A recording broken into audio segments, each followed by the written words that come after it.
તો અરવલ્લીમાં કૌભાંડી ભૂપેન્દ્ર ઝાલાના સમર્થનમાં હોર્ડિંગ્સ લગાવવામાં આવ્યા છે। મોડાસાના ભવાનપુર પાટિયા અને લીંબોઈ પાસે હોર્ડિંગ્સ લગાવાયા છે।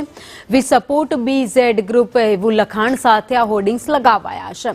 2 દિવસ પહેલા રિક્ષા પાછળ કૌભાંડના બેનર લગાવાયા હતા। આ કૌભાંડીના બેનર લગાવવામાં આવ્યા હતા ત્યારે હવે જાહેર રસ્તા ઉપર મોટા હોર્ડિંગ્સ જોવા મળી રહ્યા છે।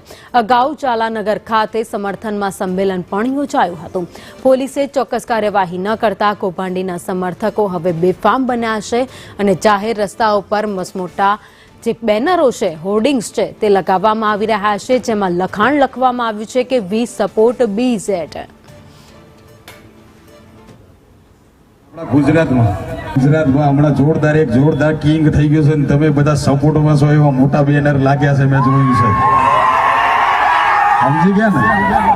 સપોર્ટમાં આજીવન રહેવાનું, આપણા વાળાને કોઈ દિવસ છોડવાનું નહીં।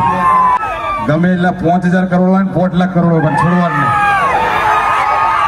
120 આવીને અટક્યા છે, બાકી આપણા વાળા ગમે તેવી વાતો થાય, વાતો નહીં થવા દે। વધુ અપડેટ સાથે સંવાદદાતા શૈલેષ અમારી સાથે જોડાઈ ગયા છે। શૈલેષ, હવે BZ જે કૌભાંડ આખું સામે આવ્યું ત્યારબાદ હવે ભૂપેન્દ્રસિંહ ઝાલાના સમર્થકો છે એ બેફામ બન્યા છે, રસ્તા ઉપર મોટા હોર્ડિંગ્સ અને પોસ્ટરો લાગવા લાગ્યા છે સપોર્ટ માટે।